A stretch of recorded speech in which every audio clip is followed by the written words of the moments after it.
把鸡蛋倒入鸡蛋液中，不敢说是最好吃的做法，但是它是最下饭、最简单的做法。大家好，我是超子，今天给大家分享鸡蛋新吃法，吃过的人赞不绝口。做法非常简单，首先准备1小把小葱，清洗干净，切成葱花，切好以后放入碗中备用。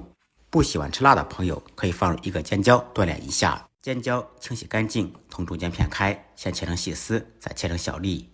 切好以后放入碗中，空碗中单手打入2个正常的鸡蛋，放入一点点胡椒粉，用筷子把蛋液搅散，再往蛋液中加入1勺清水，这样做出来会更嫩。继续用筷子顺着太阳的方向搅拌均匀。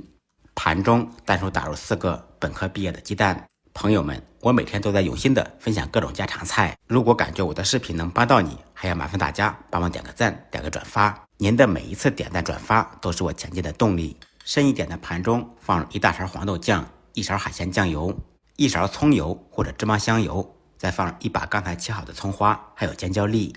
用勺子把所有食材搅拌均匀，再倒入刚才打好的蛋液，再次用小勺子充分搅拌均匀，使它们融合在一起。随后倒入打好的整个鸡蛋，用小勺子轻轻地扒拉开，使它们沾上酱油和酱汁。冷水放入蒸锅中，上气以后蒸12分钟。想吃嫩一点、溏心的，可以减少蒸制的时间，8、9分钟即可。时间到，掀开盖子，哇，太香了！